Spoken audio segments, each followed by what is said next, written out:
Aloha Manga Club. It's your boy Lohali signing in with this episode of the Manga Club. And today we are featuring Ben Benjamin Boogie, the one, the only Boogie Snacks. How are you doing today, Ben? I'm doing good, man. Thank you so much for having me on. This is awesome, man.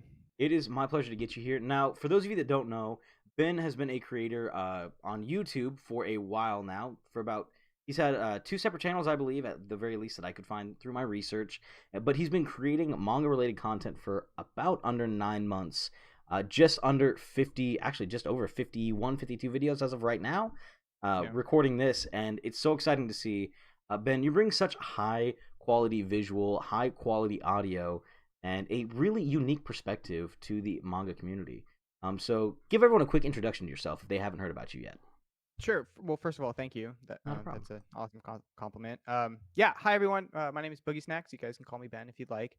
I do manga related content, just like Lohali here, and it's been a wild ride. I almost at the year mark here, creating content here on YouTube in the manga anime community. It's a blast, man. I have fun. I make the videos that I think I would want to see in the community, and thankfully, a small community has found a home here on my channel and. Uh, it's been nothing but a blast, to be honest. And like I said, you from day one, you shaved your beard, gained a mustache. Uh, Yeah, the mustache. I Yeah. will definitely that is a. I looked back at your first videos. I was like, who's that guy in his thumbnails? I was like, Yeah. oh my, that was a phenomenal beard. Like I can only grow like the white trash stubble thing. So everything Okay. that you have, even your like mustache, I'm gonna call that the Henry Cavill mustache. That Oh thing yeah. is Henry Cavill. spectacular. I get Wyatt Earp a lot. I get the Wyatt Earp mustache. I like. See, Henry Cavill just pulled it off so well in a few of his movies. And I mean, I honestly, Henry Cavill in The Witcher was amazing. The Witcher wasn't great, like it wasn't amazing, but it was just a fun, mindless watch. But that's not manga and anime related, so we might talk about that at a different time. But I really wanted to talk to you about how you kind of got into manga and anime, Sure.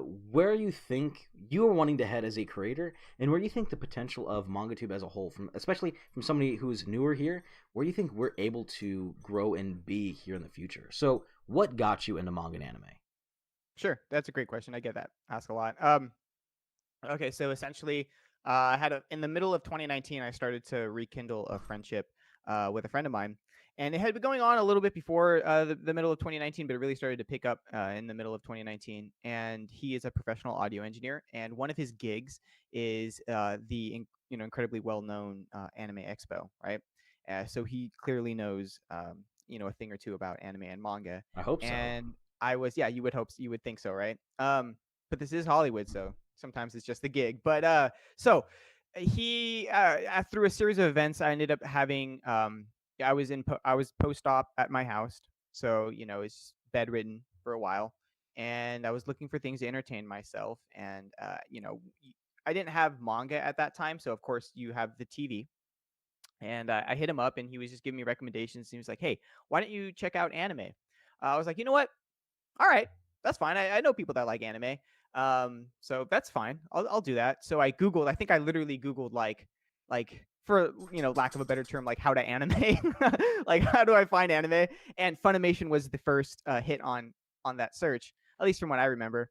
And so I clicked Funimation. It looked like a cool site. I didn't like the ads, so I signed up for a paid account on Funimation day one, which is, I guess, people find that shocking, and people tend to go through like some sort of journey to and then eventually start paying for it, from what I've heard.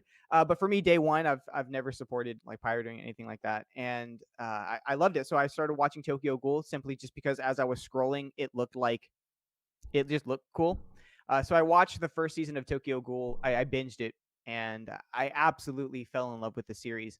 And I started to look for the source material, and the journey begins there. And so the journey begins with Tokyo Ghoul. That's actually a phenomenal anime to start on. Technically, the second season not quite as phenomenal as the first season was, but it could have been a lot worse, right? I when I started to haul Tokyo Ghoul and started to do a little bit of Tokyo Ghoul content on my channel, Mm-hmm. I actually found out surprisingly that a lot of people, and for a lot I mean a lot for my channel, which is a small channel, actually have a very similar story. Tokyo Ghoul was sort of the gateway into the bigger anime and manga community for a lot of people, actually, which I found very, very interesting. Yeah, I mean, for me, I'm used to Bleach, Dragon Mm, Ball Z, even Pokemon, like we discussed before this call. Those were a lot of the gateway anime for people. But I right. think this newer generation was brought in by Attack on Titan. They were brought Oh, in exactly. by, Tokyo Ghoul, Full Metal Alchemist. Like this is what brought them in compared to, I'm not going to call it the older standard bearers, but the people who discovered manga and anime in the early 2000s versus who's discovering it in the 2010s, 2015s, and on. Mhm. So what kind of content did you consume? Like, what kind of media, like movies, books, did you read before you got into anime, and has it really lined up with what you're reading now? Um, I'll be honest. Before I got into anime and manga, I was reading primarily like nonfiction books. Um, Typically, if I were to, I was really into audiobooks. I still am actually. But to be frank, my bookshelf consisted mostly of what's right here, um, like actual like music books, like books, not uh, with words, but notes. So I really wasn't reading like traditionally a lot of books, if that makes sense. Yeah, it makes total Other sense. Yeah, other media that I was consuming. I've never really been like a huge movie buff. For some reason, I just haven't. For TV shows, I've always liked like westerns and stuff like that. But what should I like?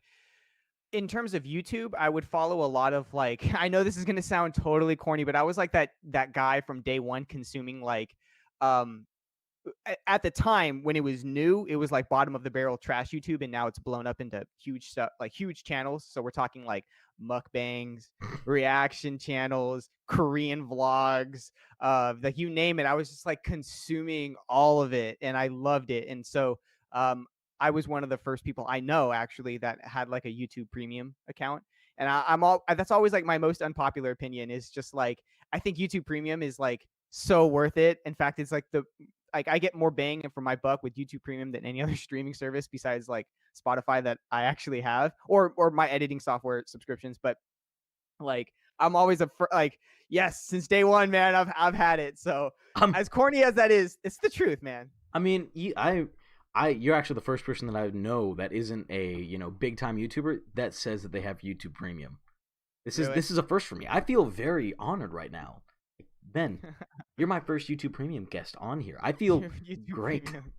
That means you get like that little extra AdSense when I watch your videos. But that's the absolutely amazing thing that is kind of sticking out to me. You went from not really consuming too much, Yeah, fiction media to making a YouTube channel dedicated to Japanese fiction media, like yeah, I know. purely books and anime. That's nuts. It's crazy, And right? like, have you started to lean into a type of genre here on like anime and manga? Are you kind of liking the shonen, seinen, action, thriller? Like, what are you liking right now? It's a great question. I'll answer this how I'll answer a student when they ask me something along the lines at a guitar lesson, when they'll say like, "Hey, what music should I start listening to if I want to get better?" For me personally, I don't think I've been in the community long enough to even have an affinity towards a particular genre yet. I'll be honest. I find myself, um, it's funny because of course, who's gonna not like an awesome shonen series? Like, who is not gonna like? It's just like, especially a one that's like well written and you have like the payoff and like the power of friendship and like someone has pink hair somewhere and Of course. you know it. Have you been watching a lot of Fairy Tale recently? I'm getting the feeling that you've been watching a lot of Fairy Tale. No, I've never even opened up a book of Fairy Tale or seen an episode of Fairy Tale. When I Oh, when I said pink hair, I thought the girl from Naruto for some reason. I oh, don't really know. Sakura? Huh. Yeah, her. Yeah, for some reason I thought that or cherry blossoms. That's what I was thinking about. But yeah, so but I really enjoy right as of right now, honestly, um seinen and what's the seinen version of shojo? Uh, Josei. Josei. Yeah. Yeah. So See. I'm really enjoying those two genres, but at the same time, like killer action series too, I'll love like killer shonen. I'll love as well. So Oh yeah, But I'm all over the place. Like honestly, if you were to look at my bookshelves, I have, I can go anywhere from like Tokyo Ghoul to freaking Yona of the Dawn. So, and everything in between, from like Monster to Ancient Magus Bride to Vinland Saga to Knights of Sidonia to JoJo's to I mean, you're hitting all the good. You're hitting all the you know.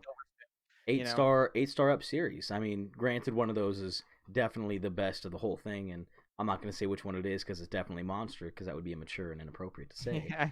But um, I really like that you're coming with that approach. Like, you're not wanting to be tied to a single idea of what you like. You're wanting to kind of, you're basically at the buffet right now. You've just entered the world of manga and anime. You haven't gotten to taste very much. Instead of going straight to a 5-star steakhouse, you're going to that buffet and going, you know what? I like this. I like this. I like this. Not feeling too crazy about that, but you're getting to move on, and that's really really cool because I'm 100% set in my trash shonen ways. I Right. love me some absolutely horrible battle manga. They're the greatest, worst things out there. The less story involved, the better. The more over the top, the less words, the quicker I can get through it, and I really, really enjoy that. For those of you That's that fine. can't see, my dog is currently behind me acting like a loon, digging into my couch because he's being a brat today. Yes. Anyway, through this whole tasting process that you've gone through, have you come across anything that when you picked it up, you're like, oh, this seems interesting, and then you just had to get rid of it? You were like, I cannot do this. This is not what I was expecting. This is not what I'm liking. I haven't gotten rid of it yet. Just because I would probably want to reread it one more time. But the only one so far that I have bought, and I'm really thankful, my community since day one has been pretty consistent with first of all, a plethora of recommendations, but like a myriad of really good recommendations, and I'm really thankful for that. But one of the ones that I didn't like for some reason was Downfall by Inio Asano. Mm-hmm. I just didn't like it. And I don't think it's any fault to Inio Asano. I just don't think I liked the plot. The writing was fine. It just didn't jive with me for any reason. It just didn't. And I would challenge what you just said. Rather, I'm not at the buffet because 2 seconds before you said that, you said they were all 7.5 and higher, right? Mm-hmm. Or they were all pretty good series. I would say it's more important to figure out what and I'll tell this to a guitar student who to come full circle, who have asked me like, hey, what music do I listen to get better? You know, I think it's important to find out what you don't like. So start off with like really good series, and if you don't like really well written good series of a certain genre, you're developing your palette of what you don't like, which I think is really important for any aspect of life, not just anime and manga. Yeah, absolutely. Just like I know that I'm never gonna eat anything with avocado on it or Right? guacamole. It's Yep. I. It's very weird. You think I'd like that stuff, but I don't. I just hate avocado. But knowing what you don't like lets you discover more in depth what you truly do, and it also saves you time. All right, I've read the best in this. I've read the top 2, 3 best in what's considered this genre right here. Probably not gonna like it. Right. And that's an absolutely phenomenal thing and a great way to point out. Thank you for pointing that out for me. That's a different way to look at it that I did not consider. So I appreciate that. So did you connect with the story of Downfall? Or was it the story that you're like, okay, the story's well written, you just didn't connect with it on an emotional level, or you just didn't like how it turned out? Because again, this is just purely from an interest standpoint. Like, what makes you not like a story sometimes? What makes you not like a girl sometimes? Sometimes you can't put a finger on it. Sometimes at the end of the date, you're like, it went well. There was even the kiss at the end. You know, she let me pay for it, or we went half and half, whatever you think is appropriate. Um, it was all around good. It's just you don't end up texting her. Why? Sometimes we don't know. And that's why I was like, before I actually even consider getting rid of it, I'll give it a reread. Um, I don't know why I didn't like it. I remember reading the last page and I was just like, I don't feel anything. You know, I knew what was going to happen from the second I opened up the book. It just seemed like that kind of story. Hmm. And maybe it was coming from the music industry where I just see like this manga artist. I feel like that. I feel like the main character of the story. I don't know. I honestly don't know. It's hard to articulate my thoughts because genuinely I don't know. I would have to reread the story to be able to fully answer that, but I think that's okay. I think it's okay to read something and not like it and have the opinion of like, I don't know why I don't like this, but I don't like it. But then take the responsibility to perhaps try to figure that out so you get to know yourself a little bit more, get to know myself a little bit more, so I don't make I don't want to say a mistake, but I don't make another purchase like that moving forward. Yeah, I mean, and it's definitely not a mistake. It's a way No, to it's not. grow and learn. You know, you took a Correct. risk. There's the only true in my and again, this is all the great. This is a great thing about being a human. We're allowed to have opinions, even if they Yeah. are, in my case, Yep. mostly wrong. You're Right. allowed to figure out what you don't like, and you are allowed to grow. The only mistake that you can make is when you keep trying, when you know something's going to fail, when you know something's not right, and you keep trying and trying to make it work. Because then you're not only wasting your time, but you're wasting your effort, you're wasting your money. And what you did right now, you're helping streamline your thought process in the future. Going, okay, it wasn't a waste of my time, it wasn't a bad story, and I can grow from this. So it's absolutely not a mistake to buy a manga that you don't like. The mistake would be to buy 40 manga every single month when you're not reading three-quarters of them. And I don't know who did that. Might have been me, but it was not the greatest decision of my entire life, and it definitely cost me hundreds of dollars. My wife is Yeah. still a little annoyed with me. She's threatened to beat me once or twice. It's a terrible thing. That's intense, buddy. It is. That's It intense. is. But she's absolutely amazing. She's very similar to you. She started her anime journey actually when we started not even when we started dating. She started watching My Hero Academia and Full Metal Alchemist, and that's what really pulled her into the genre. And now we're going through One Piece. I will say Oh, that One Piece. if you do get to read One Piece, do not watch the anime unless you know exactly where all the filler is and you can skip it. That's my biggest piece of advice when getting into the epic that is One Piece. And it's not for everybody, and I'm okay with that. Oh, so I've seen One Piece, and I did you know what's funny that you just said you didn't do this, but I did. I spent a rather large amount of money, and in one haul video I picked up the 3 box sets for One Piece that are out, and because One Piece is my favorite series. Oh my god. It's tied with well, it always goes back and forth between like Vinland Saga and Tokyo Ghoul, and a lot of people give me crap for that, but Tokyo Ghoul just got me into it, so it's always gonna have a Yeah. special place in my heart. But I understand it's flawed, especially now after reading some really well written series. But you know, sue me. Don't, but sue I, me. I And mean, I'll think about it, but I won't, but I'll think about it. our lawyers will talk to my lawyers will talk to your lawyers, and we'll have some fun. But for One Piece, I think the simple answer is you can tell right away if there's a filler episode. You just hit next, or you can go to onepace.com and it just removes all of the filler, and you can just go ahead and check that out. So One Piece is a godsend. yeah, it is. It really is. Yeah. And by the way, thank you for liking One Piece that much. That makes me feel so much better about this entire conversation. Oh yeah, Uh, yeah. But I would die on a sword for Boa Hancock. Are you kidding me? I mean, Like I'm pretty sure she's one that would kill you with the sword. I'm fine with that. Yeah, she's terrifying. Absolutely. Like One Piece, I I had this was a discussion that I had with somebody in the comment section, and it was they asked why I was trashing Oda's female characters. I was like, no, you're misunderstanding. I'm trashing his female character designs. He's not the greatest at drawing women. His men are all really different looking, really unique, but his women don't, in my opinion. And again, it's a great thing about opinions, but in my opinion, he literally has come out and said the way that he draws his women is with two circles and an X, and that's how he gets their basic body design. I'm like, okay, Oda, I can respect that. I can, Listen, man, as my grandpa would say, if it ain't broke, why fix it? So hey, but and it's really interesting that you like Vinland Saga and One Piece. To me, they're very similar story wise.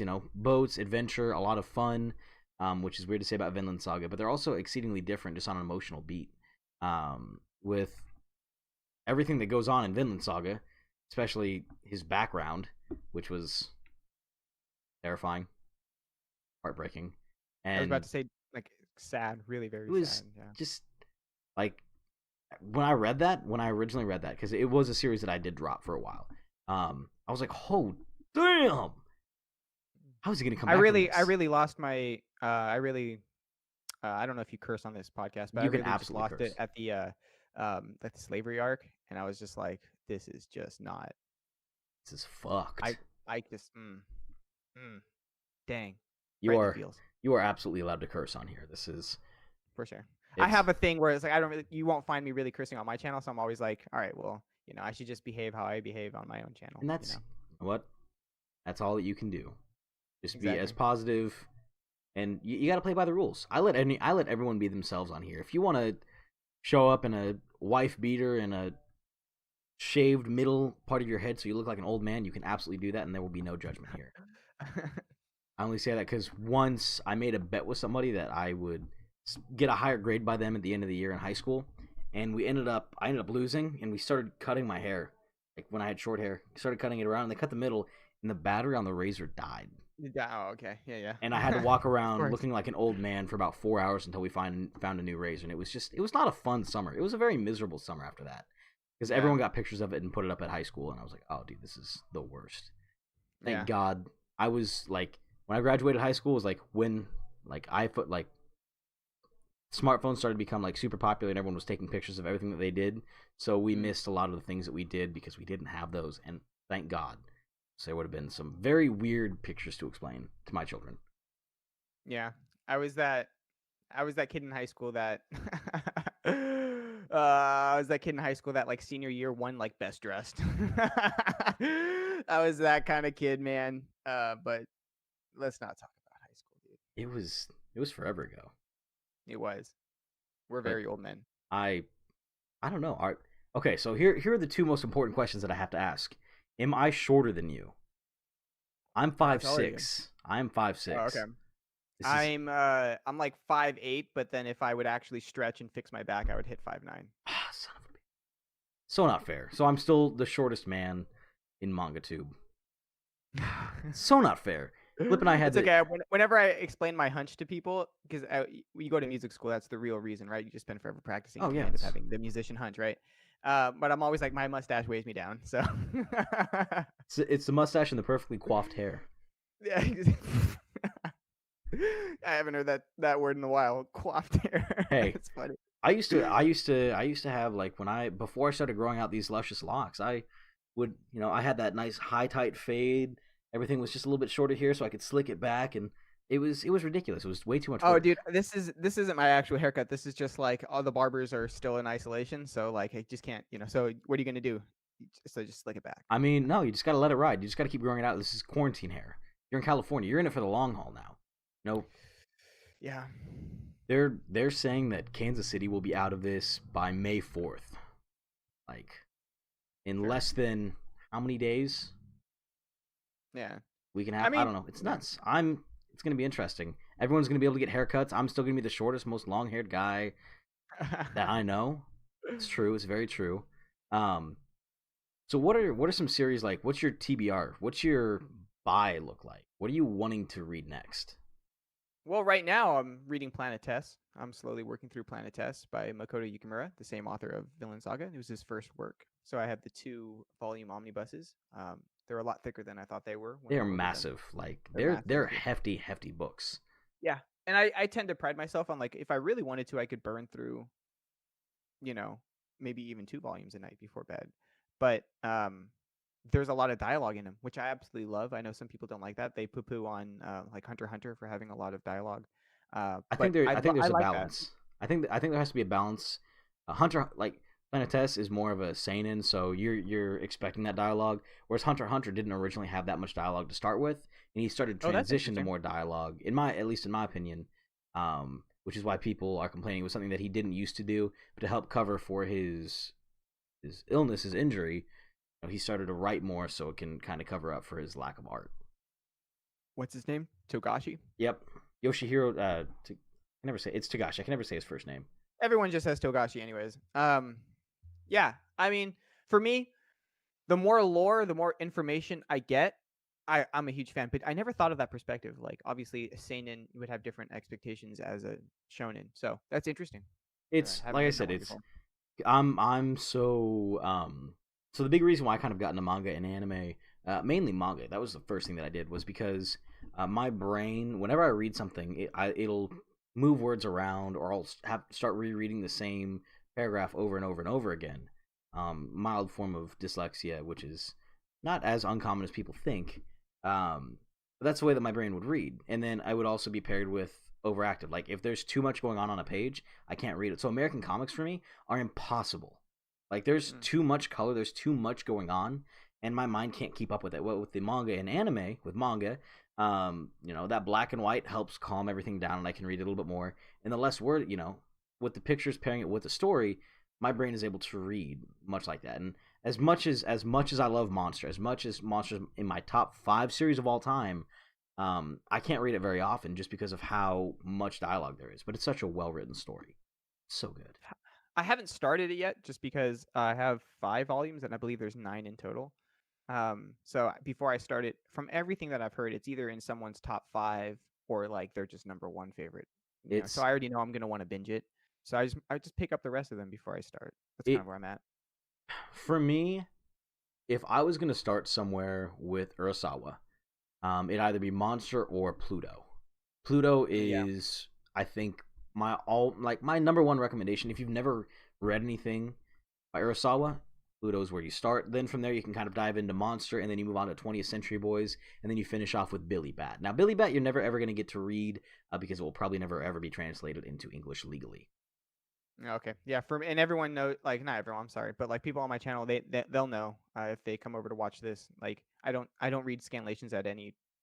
I don't. I started off legally, and I haven't. I've been to Manga Rock because of like Uchu Shelf's videos, just to Mhm. see what the fuss was about. But like, yeah, so I don't. Oh, So that's you're right. I would never read it. Yeah. yeah, and that's there's and in my opinion, I think that's super noble. That's obviously I am open about what I talk about. Like I support artists where I can when I can, um, but I do read scans from Sure. time to time for some of my favorite series, and that's only because that's how I got into it. I'm not saying it's right or wrong.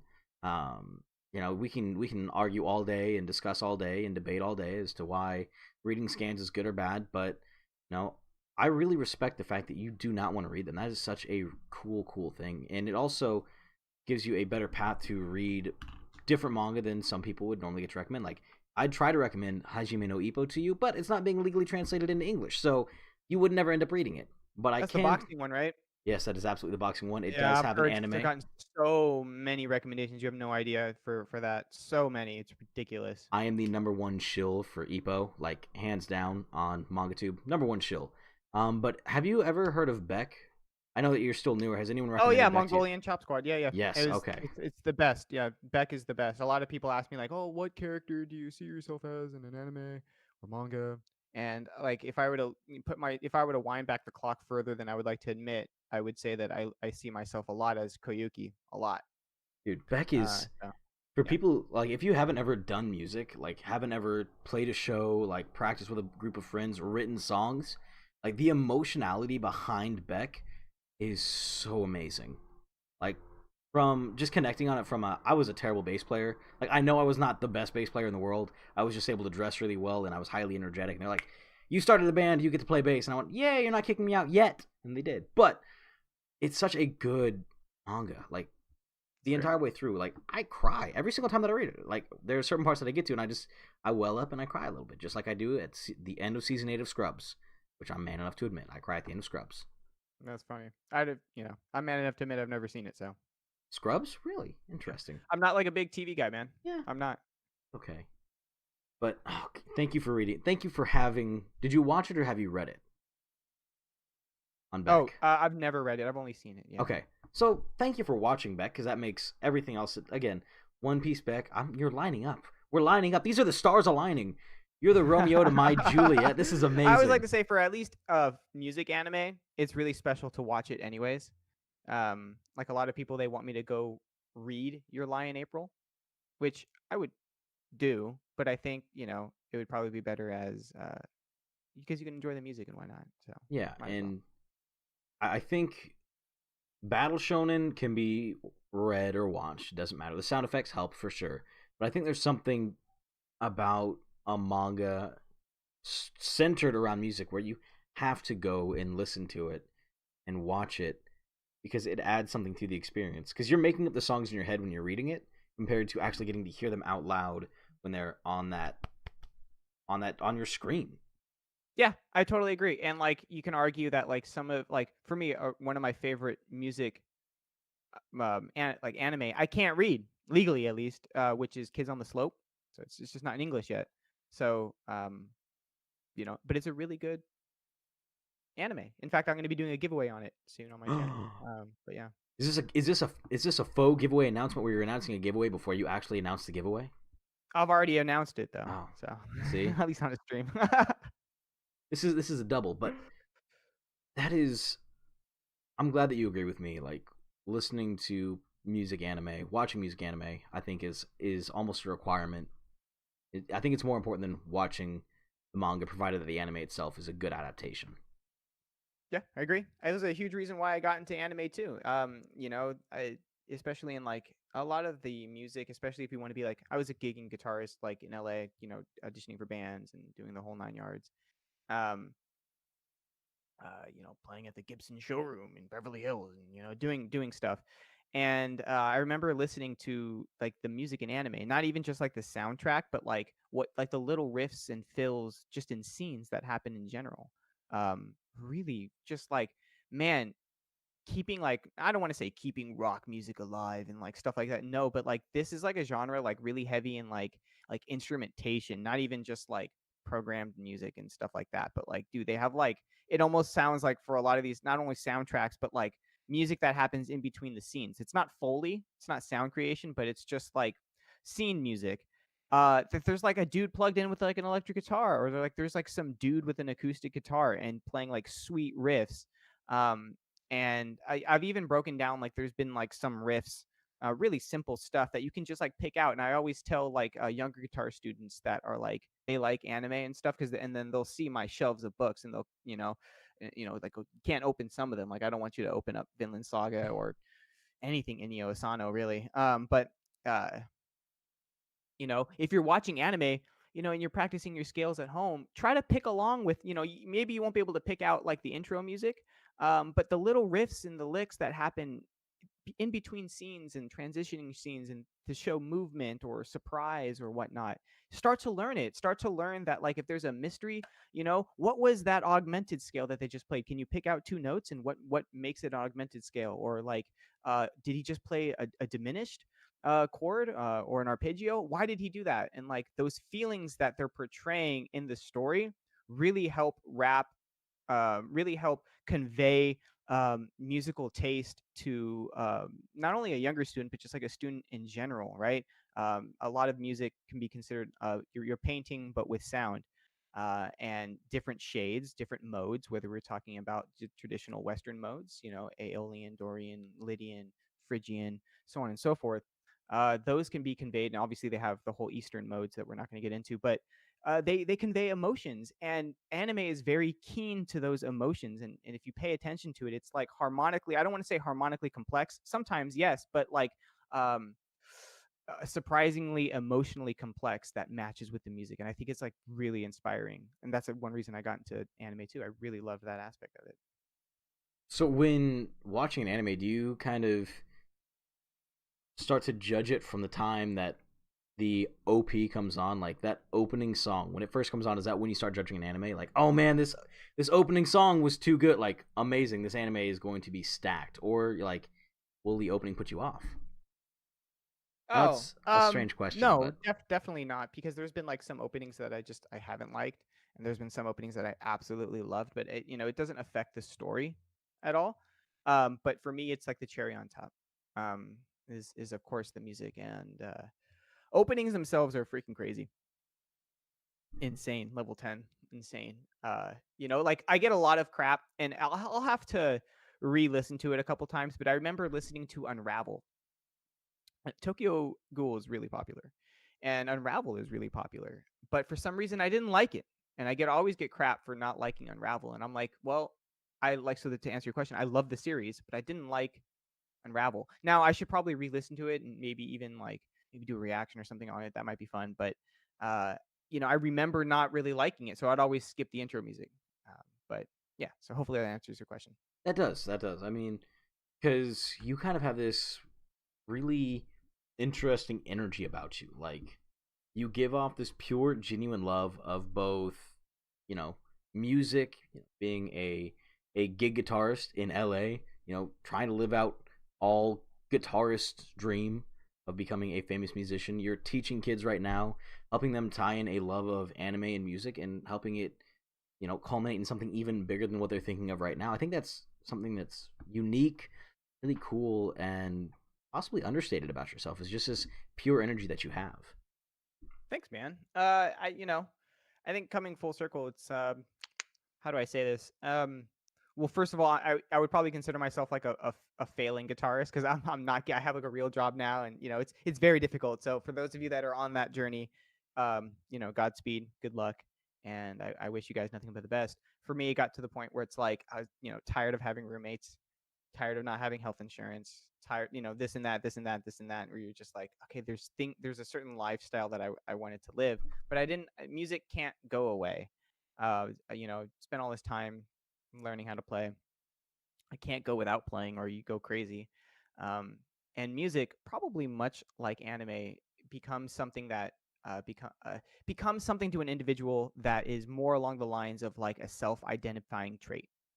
So like someone might be like, oh yeah, I'm an otaku, but like to someone else, that's like actually like a self-identifying trait for them. And when they can't be an otaku anymore, whether they have kids or so on and so forth, it really might mess with them. And the same is very much true for a musician. Like if a musician, I always have the analysis of like, well, you jump off the cliff, you're committing, you're in free fall and you're committing. And those that learn how to fly, it's rewarding, and then others will crash.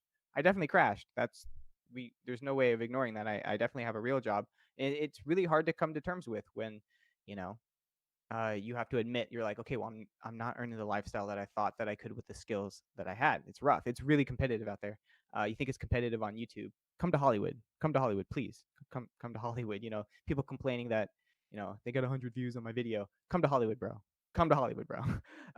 But that's neither here nor there. So that's my thoughts on that. That was an appearance by Smokey the Cat. Again, just loved by Very animals. Cool. It's he doesn't do this very often. He jumped behind the computer, tried to walk around the front. He knows I'm deathly allergic to cats. Oh, you're deathly allergic to cats? Like it's not a like yeah, I'm really my mom is incredibly allergic to cats, and I got it from her. Yeah. Oh, dude, that sucks. It's unfortunate. It is what it is. I'm deathly allergic to flea medicine. Interesting. Yeah, it was that sucks for different reasons. it does. It does. Like we discovered that because when I was younger, we put some flea and tick medicine on my dog. They had the gel dog, and you just put it across the back of the animal. I was petting the dog, and like I just rubbed my face. I went to go take a bath, and I was like 12 or 13, and my face just started to swell and actually get like bulbous and like hard. Yeah. And I was like, oh God, what's happening? We had to take me to the emergency room because I was having a hard time breathing. Then they gave me all the, shots and all of the liquids and things like that, and I almost had a panic attack because I'm terrified of needles, and it was just not a fun night. Yeah, I'm horrified of needles, and yet I have 2 tattoos. It's a very weird thing. Yeah, tattoo needles are different, they're different. I can't see them. Just mentally, they're not there. I can't see them. It's fine. More like I'm being stabbed by 1,000 needles instead of one. It's a weird mental thing. It's even doing the thing that I hate the most. Like I hate the thought of something injecting me. It's phobia. It doesn't make any sense. Tattoos. Hey, I have them. I love them. They're great. Yeah. I mean, am I going to get more? Absolutely. Am I going to regret it after I do it? Oh, 100%, because it's money, and just that very first start when they're starting to like drag the thing across your skin, you're like, oh, no, I'm not comfortable with this. It's a process for sure. And I know now that I am not going to get any like manga or anime character tattoos, but I am probably going to get like a One Piece inspired like Jolly Roger somewhere. I'm not quite sure how it's going to work yet, but I think I'm going to combine like a few different manga themes, a few different manga like symbols into one tattoo, and just make one kind of collage tattoo. I'm not the biggest fan of characters. I don't like pay homage to your passion. Exactly, my passion. I have my anime tattoo, that's for sure. So. Oh, you already have an anime tattoo. What? Yeah, I got it before music school. Yeah, I didn't even consider it an anime tattoo until I got into this world of anime and manga. But I have a Snorlax leaning against a coconut tree playing the ukulele. Okay, that is on dope. My arm. Yeah, so I didn't even consider it an anime tattoo. I was like, Snorlax is sick. Well, ukuleles are dope, and coconuts are dope. Snorlax to me, Snorlax is like I could picture him on a beach, like at a luau, just chilling out. It's like relaxing. I could picture that. Yeah, so that's go for it, right? So when I found out I got into music school, I was like, sign me up, man. Let's go get a tattoo. And yeah, we got my first tattoo was we were sitting there, eating cheeseburgers. My friend didn't think that I'd get a tattoo because he knew how terrified I was. And he was like, "Hey, like let's go get some tattoos." And I just looked him dead in the eye. was like, okay, yeah, let's go. And he's like, oh wait, really? He ended up paying for dinner that night so we could go and find a tattoo parlor. We walked to 3 separate tattoo parlors from the burger joint that we were at, and then we eventually, on the way back to my house, I was like, we'll try one more. If we can get in there, that's kind of what we'll do. So we drove on the way back to my apartment. We drove to a place called Irizumi, walked in, and he got us both in and out, and we got the tattoos in under 2 hours. Like, and Sick. we got Sick. matching tattoos. Kind of. I was freaking out, so I was like, just give me the anchor. I don't need any chain. I don't need any rope. Just give me the anchor on my thigh, and we'll call it good. My friend Nice. who was 12 tattoos deep already was like, nah, do me up the full way. He's got a foot tattoo. He's got the scapula tattoo. He's got all the most painful ones. Like, Caleb, Nice. calm down. It's fine. It's good lord. So where are you buying your manga from? I saw that you got some package from Right Stuff. Are you getting anything from Amazon, Barnes and Noble? Where are you purchasing from? It's funny. So if you guys want to find out, I mean, I do like manga challenge videos, Mm-hmm. where you can find them, and they're actually getting a little more popular, which is nice. My main source, at least right now, especially with what's happening around the world, is Right Stuff. Um, they're good company. I can't really say anything more past that. But and we can talk off air why, but brands are a thing. But Amazon is cool too. I don't shy away from Amazon. Prime is a real thing. Prime I is love it. absolutely real. Except for right now, Yeah. it's been very hit and miss with with the speed of Prime. That's okay. No, yeah, for sure. It's fine. Well, I mean, it's okay. Look what this. I would rather them do essential stuff, prioritize that for people. And yeah, you're not going to hear me complain about that. Also, you won't hear me complain because LA, the time is, unless it's coming from somewhere random, the time really hasn't changed all that much. So bless. Yeah, it is unfair, but hey, I mean, so is our rent. So I'm gonna be honest. At least Kansas City normally will get, like, if it's an Amazon Essentials thing, like their actual home brand, we'll get it yeah, basically same day, next day, just because we do have a distribution center here in KC, oh cool. which is nice. But the things that I'm like, oh, this is Amazon Prime, and I ordered, and it's like there were some things that we ordered for work, in the middle of March. I was like, ordered it, then I saw the like date that it was gonna appear by. I was like, okay, we're ordering this on like March 15th. It'll probably be here like by April 1st. April 24th, a month and a half later, I was like, it was forehead thermometers, so we could test all of our employees coming into work, because we are an essential business, but we also want all of our employees to make smart decisions. I'm going to make sure that they remained healthy. So we gave them masks, gloves. We use gloves at all points in time. We wanted to do this as an addition, but there were no thermometers anywhere. We didn't want to do any unsanitary ones and risk making anyone sick. So it's like, okay, we'll go buy these. Month and a half. Right. I'm still waiting on them. I still haven't shown up. It's super annoying.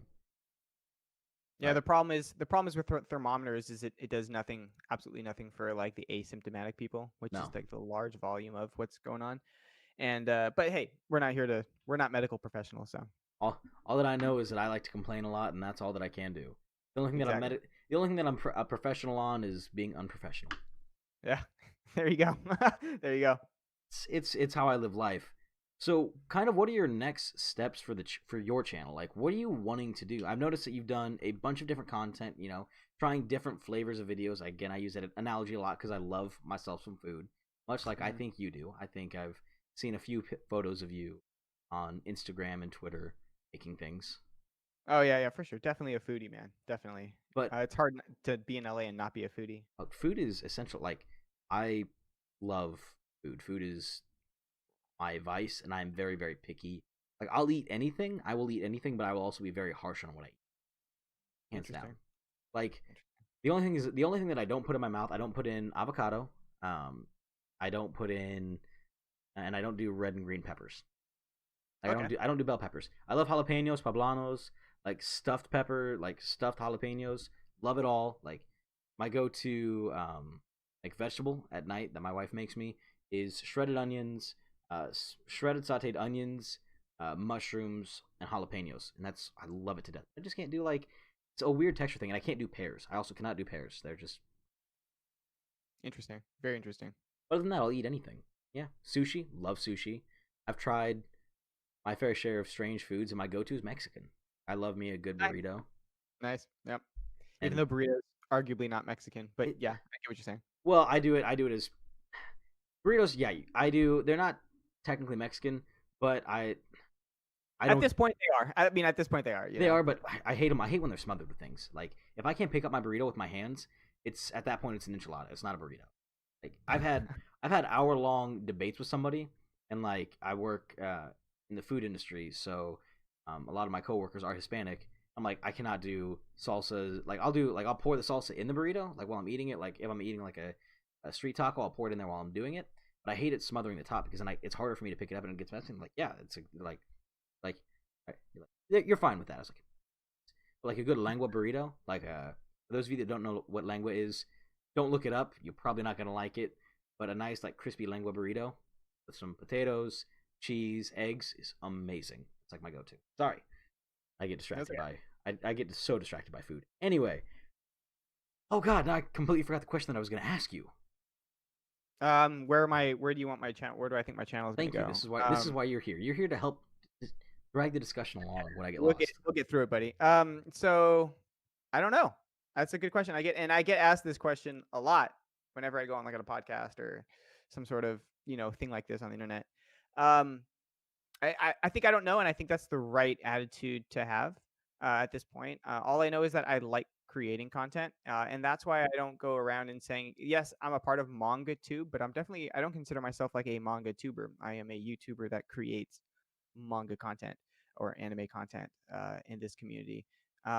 And I'm always going to try to create new styles of content because one, I have so many ideas, and two, I think it's healthy for a creator to always try to do new things. And I've noticed, people will get scared of seeing a video tank and lose, oh my God, I lost 5 followers when I uploaded this video and they don't like it and this and that, which is fine. If that's your mentality, that's fine. But for me personally, one way, because like I see a lot of YouTubers, especially in this community, especially during the time that we're in right now, are going through a little bit of a lack of motivation or burnout of some sort, or something along those lines. And for me, how I battle it and how I'm going to plan to battle that, even after this whole mess is happening around the world, is you try different styles of content, because at the end of the day, whether you're a manga tuber, YouTuber, AniTuber, whatever, it doesn't matter. You are a content creator, and have fun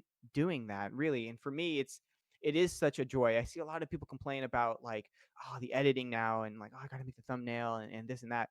I genuinely love all of that. So for me, let's say I spent, and this just happened, I spent like a good amount of time shooting a video over the week, editing it, and then uploading it. Then I uploaded it, didn't do well, I took it down. Is that a waste of time? No, goodness, no, it was not. Like, first of all, I had fun editing it all night. That was amazing, good fun. I got better at editing and I got better at storytelling. It just wasn't a success on the channel. So I took it down.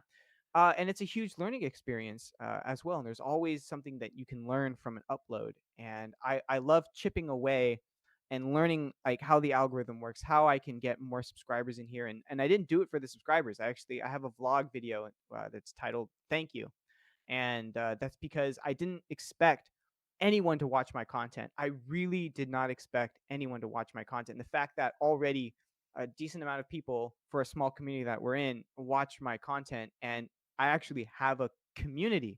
I do, and it's absolutely wild. So yeah, I came for the anime and manga content, but I'm staying for the community aspect. And what's in store for the channel? I don't know. I think I've developed or developing, or perhaps the embers have been struck for a reputation for someone that is attempting to push the boundaries a little bit of what MagaTube can do, and I think I'll continue to do that.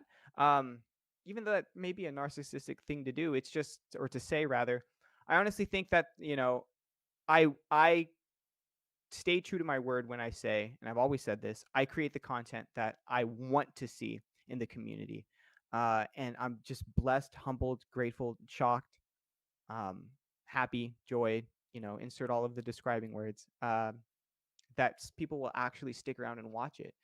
Um, So I don't know where the future of this channel is going to go. All I know is that I'll continue to upload and create content. And furthermore, yes, this is this is a relationship. This is a two-way street. So I will create the content people want to see. So the hauls and the monthly wrap-up videos, and the staples that are sort of in every manga tuber's diet, those will stay. But you know, I've figured out a way to do them. If you watch my hauls, or if you watch my monthly wrap-up videos, or if you watch my TBR videos or anything like that, I find a way to, if you watch mine next to someone else's for good reason, ours are going to be different. So I think they offer a different perspective, or at least a different way of watching content here, which is nice. But I'm also always branching out, so I think I'll continue to branch out in the future. I can absolutely respect that. I think that as creators, and I've said this before, anyone who goes back and watches any of my content knows that this is my biggest thing. I think creators need to push the boundaries of what we're doing. I think that there's so much untapped potential that everyone. This was a problem that I ran into. It's why I stopped doing hauls. I could do a haul and I knew exactly how many views it was going to get. It was so formulaic in how I was doing it. I could crank out a haul video. In my opinion, one of the higher production, higher looking haul videos, higher quality look videos. Sorry. Anyway, out there, and it became so formulaic. I could take all the pictures that I wanted, do the thumbnail, edit, upload it, and it would be done in under 3 hours. But for me, it wasn't fun. It wasn't entertaining. I wasn't bringing anything else, and I think that was a failure on my part as a creator. I think there are definitely things that I could have done to push my manga hauls a little bit further, to create a better story, like you're saying. You're talking about telling a story when you're making it. You're talking about creating an editing flow, and I think that's absolutely critical to being a creator. And I don't think everyone has to do that. You don't have to have high quality. As long as you're enjoying what you're doing, I think you're going to be fine with where you're at. But I enjoy creating high quality content. From what I've seen, you have this burning passion to create high quality, to create something that you would watch on your free time. If it wasn't you, you'd still watch it because that's what you like to create. And I think that's the kind of mentality that a lot of us, if you talk to a lot of creators, that's what we say. I want to create videos that I'd like to watch, or I want to make videos that are going to do well. And that's who does well on YouTube. It's a very delicate balance of, you're creating what you would like to watch, but you're also creating something that your community is going to enjoy as well. You don't want to go too far from one side to the other, because if you create something that you don't enjoy, but you're creating it for the community, you're more likely to burn out. You're not going to be as passionate about it. It's going to seem more like a slog. But if you're trying to grow your channel at the same time and you're not creating anything the community wants to see, well, then you're doing them wrong, because, hey, I'm only creating things that I want to see. I'm not taking anyone else's opinion into it. And when you ask the question, why am I not growing? Why am I not changing? Well, it's because you're creating something just exclusively for yourself. And both ways are acceptable to do so, but the creators that succeed the most marry them together in perfect harmony. I agree. Well said. I agree. And obviously you can probably like nitpick on a lot of stuff, where it's like, okay, but like what is the exact balance between like creating content for the community and then creating content for yourself? A lot of people are like, they say the rule is like 2 for them, 1 for you, or 3 for them, 1 for you, or whatever. It's to me, we come back, and I think we were speaking of this off air rather. As a content creator, you have a unique opportunity, dare I say responsibility, to have to show people through the lens of which you see life, or better yet, through you wish that you saw life. You can do a lot in post, and to show them something that you 100% want to create, that they didn't know that they wanted to see it, but because of your personality, because of how you told the story, they actually like it. That went for my that's very much true for a lot of the videos on my channel, especially those outside of the box. I never saw anyone do the manga shopping challenges like how I'm doing. And the first one totally tanked. The second one did better. The third one did even better. And now it's something that people honestly look forward to on my channel. It's actually kind of crazy. And I think, again, that's you have to experiment. You have to push the boundaries, and when you do that, you need to give it time to grow and to catch on. Because if you don't, you say, "Oh, one video failed. I'm going to stop doing this." Well, it didn't fail. It just wasn't discovered. You have to put out. If you put out 10 videos, and all 10 of them fail, cool, that's fine. I've put out dozens of videos that have just I've looked at like I'm like, man, this is gonna be a really really good video. I put it out and it's gone terrible, and I thought to myself, damn, I thought that was gonna do better. And then I've had to move on and create something, either try to replicate it, make what I did better there, learn from my mistakes, Right. or drop that style of content. And I think you know that's how I approach videos. Is Sure. I want to create something that I'm proud of, and I'm as a creator yourself, you may have this opinion, but I'm my harshest critic. I literally find every fault in my videos. I'm like, oh, that's bad. Like the reason why I do most of my stuff in a long take, and this is pulling back the curtain, is because I'm I do not like. I'm very awkward about watching myself. I don't like listening to recordings of myself. I don't like watching videos with me because you don't see yourself the same way that somebody else does. So the way that I see something that I've done in the past, my mind just goes to all the mistakes, all the flaws about what I'm doing, about what I'm saying, instead of all the positivity that I could be putting out in that video. And I think it comes from, for me, I had a past of being bullied, of being told that I wasn't good enough, and it's a thing that I have to, it's still affecting me to this day, and it's something that I have to get over. But it does affect my creation process. Sure. I'm again, that's why I do mainly everything that I do in one take. I do some post editing, but if I do a skit, that's a little bit. Skits for me are fun, they're enjoyable, but they're so much harder to make. And other people say, "Man, I have to cut together 20 different takes to make one video. How do you do one take?" I was like, honestly, I put my mouth on autopilot and I just go. Yeah. That's cool. For me, with how I make videos, it's a lot of editing, both in front of the camera and in front of the computer. There's always a lot of takes. I've done skits on my channel. I did a skit that was actually a lot of fun to do, where it was like manga reading versus expectations versus reality, and that one was a blast to make. And you're right, that skits do take a lot of energy. And I would say, to challenge what you just said, where everyone's their harshest critic. I mean, I agree. I probably am my own harshest critic. For me, I'm under the pretense where it's like there's some videos that I'm proud of on my channel, but I have yet to have one video that succeeded in my eyes. I have All of my videos are a failure at this point, Absolutely, and I which is can okay. I can agree to that. There have been videos that I put out like, I think my most popular video right now is top 10 shonen. Um, it's a video that I like. I'm proud of the video, and it has 5 or 6 thousand views on it. It's an evergreen content, but I'm still like, God, that's a failure. I've only got to me, it's I only have this much interaction with it. I only have this much. I'm creating this to be, I would very much like this to be a job, a career for me. Now, Mm, that would be the dream. I love creating content. I love editing. I love recording.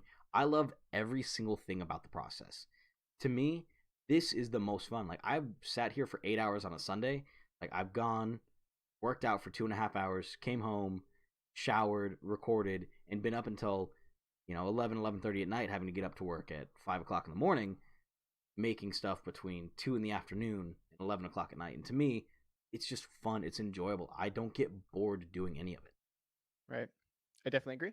100%, So, man. if you don't mind me pulling the curtain back and asking you this, what does your flow for a video look like? Does it come up with, you come up with an idea, you let it stew for a little bit, and then you start recording, or, you come up with a video idea on the spot and you start working on it then and there? Um, so I think it depends, right? But there's definitely no sitting around really for me. Um, with the workflow that I have, and a great way to get an insight onto this is to watch one of my videos where it's titled "He bought $100 of manga on my card," where I actually have a buddy in real life kind of describe what it's like to work with me. He I'm a very go go go go go kind of person. So for me, when I know that I'm going to be shooting something Mm-hmm. throughout the week at work or the weekend, I could be watching a movie. I could be, reading Planet Test. I could be at work responding to emails on a call. If I get an idea, I write it down. I have a folder on my computer. So when it's time to shoot and I have that time, you know, realistically, carved out. That's what I want to do for that portion of the day. Is I need to shoot something, and then I kind of know what there is to happen. I create a skeleton for every video. That could either mean a script, like a hard script where it's word for word. It could also mean no script. I just know generally what shots I need to take. Now that could be including B-roll shots, scenery shots, punching in shots. It could be a number of things and how I want the video to go. Now, while I'm shooting it, things can change on the fly, but that just tends to be the case. And then now I'm improving pretty quickly on the editing software that I'm using, little by little, and so the editing time has been getting faster and faster and faster. Um, so that's a little bit of how it works. So I'm not really hunting for an idea. In fact, the only thing that I don't have a shortage of in my house right now is manga and ideas, which is kind of ironic, right?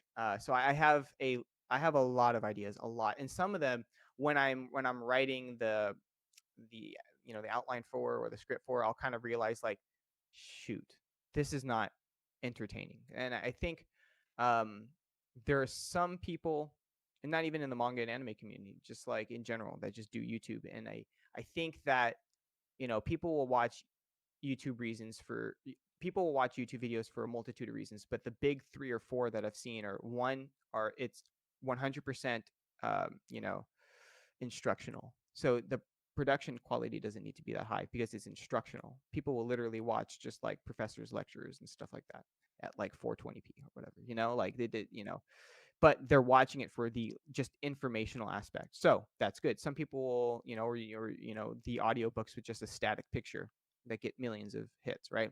Those are just informational, right? Then you'll watch things because they're either gimmicky or you're just like, oh, I have to click it because David Dobrik's in it, right?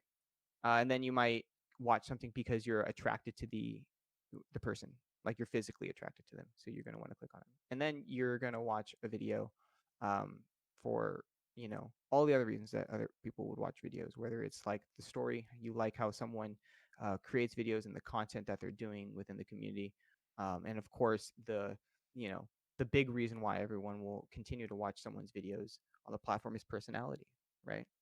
But we're all entertainers, and a lot of people forget that um, at the end of the day, creating YouTube videos, you're in the entertainment industry by definition now. Welcome to Hollywood. Whether you're in the Midwest, whether you're in the UK, welcome to Hollywood, man. Welcome to Hollywood, baby. This is Sunset. Welcome. And a lot of people forget that. Yeah, you're in the business now of entertainment, especially if you want to like monetize your channel, especially if you want to move forward in this and gain subscribers and turn this into a career. It has to be entertaining. So a lot of the times when I'm writing my script, I'll kind of look at it, read it, and my number one philosophy is that I want to create the content that I would want to see.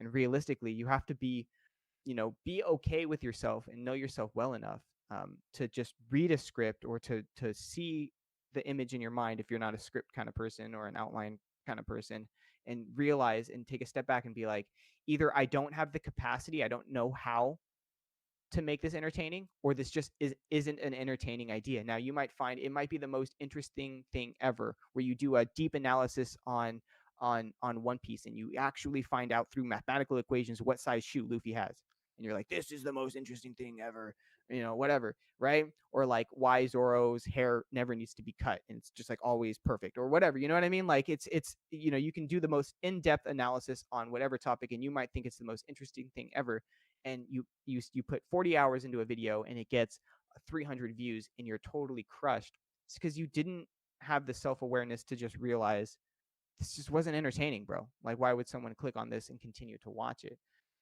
So for me, that's the whole. That's not the whole, but that's kind of, if you wanted to peel back the curtain, that's like my process of before I flip on that camera. So hopefully that answers your question. That actually does. And we're at the end of this manga club, unfortunately, because we only usually go for an hour, a little bit more. But Good, this is some awesome. absolutely amazing discussion. So thank you so much for coming on. Before we go, I normally do a few things. One, I ask you a random question that I did not Okay. think of until this second in time. And right now, what are three artists you think everyone should listen to? Can any musical artist? Okay. Interesting. Um, Joe Beam. Just type in Joe Beam, Jobim. You're welcome. Um, Godfather of Bossa Nova. Check out Wes Montgomery and Josh Smith. Okay. And then for myself, it would be the Wonder Years. And actually, it's going to be kind of Wonder Years / Aaron West and the Roaring Twenties. Absolutely amazing pop punk artists if you ever listen to that kind of stuff. The Swellers is my hands down most favoritist band ever of all time because I'm mature and I use real words. And number 3, I am going to actually say, and this is surprising enough for me, I think that everyone needs to listen to the entire discography of Papa Roach. Interesting. I actually knew someone who I went to school with who's the substitute drummer for Papa Roach. See, I would like, I mean, that would be, I would love to know like if Jacoby seems as cool as he does. Like he seems like a chill person. I'm like, okay, he seems pretty chill. But to me, they're a band that they change with every single album that they do, and they are okay with it. And he wants to change for every single album. It's different. But anyway, so let everyone know where they can find you on YouTube, what projects you have coming up. You know, just the usual. This camera, this camera, this camera, this camera, because we're hot ones right now. Okay, awesome. All right, you guys, thank you so much for watching this podcast. And if you would like to support this channel, go ahead and mash that like button down below. That really does help support Lohali and myself. If you'd like to find more of me on YouTube, you can just go ahead and type in Boogie Snacks, and I should pop right up. I do content very similar to Lohali, so if you like his style of content, you may find me a little bit interesting. So, have at it, you guys. Hopefully, you'll find a home here, and we would love to have you in my community. Absolutely. Ben, thank you so much for being on.